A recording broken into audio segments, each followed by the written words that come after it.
সংস্কারের নামে কালক্ষেপণ করা যাবে না, এতে নির্বাচন ঝুলে গেলে দায় জাতীয় ঐকমত্য কমিশনকে নিতে হবে বলেছেন সিপিবির সাধারণ সম্পাদক রুহিন হোসেন প্রিন্স।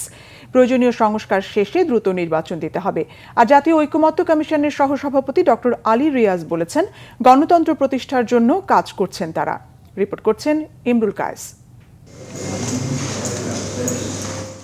রাজনৈতিক দলগুলোর সাথে ধারাবাহিক আলোচনার অংশ হিসেবে মঙ্গলবার বাংলাদেশের কমিউনিস্ট পার্টি সিপিবির সাথে বৈঠকে বসে জাতীয় ঐকমত্য কমিশন। সকাল 10টায় শুরু হয়ে আলোচনা চলে দুপুর 1:15 পর্যন্ত। দীর্ঘ এই আলোচনার শুরুতেই কথা বলেন জাতীয় ঐকমত্য কমিশনের সহসভাপতি ডক্টর আলী রিয়াজ। ভবিষ্যতের বাংলাদেশের পথরেখা কিরকম হবে তার একটা ধারণা পেতে পারি, তার একটা অগ্রযাত্রার পথ চিহ্নিত করতে পারি। সেই লক্ষ্যকে সামনে রেখেই আমরা অগ্রসর হওয়ার চেষ্টা করছি এবং বিভিন্ন রাজনৈতিক দলের সঙ্গে আমরা আলোচনা করছি।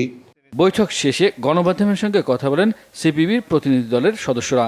তারা জানান, দরকারি সংস্কার কাজ দ্রুত শেষ করে নির্বাচন চায় সিপিবি।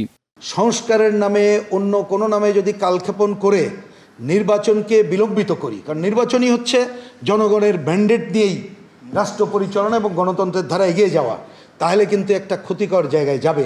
সুতরাং আপনাদের দ্রুততার সাথে এবং ক্ষিপ্রতার সাথে নির্বাচন ব্যবস্থার আমূল সংস্কারের জন্য যেটা করা দরকার, যেটা এই 9 মাসে হয়নি, দ্রুততম সময় করে আপনারা ওই কাজ করেন, না হলে কিন্তু এটা ঝুলে গেলে এই দায় আপনারা এড়াতে পারবেন না।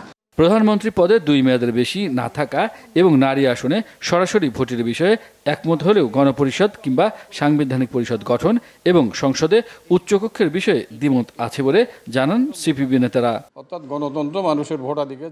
ইমরুল কায়েস, বাংলা ভিশন, ঢাকা।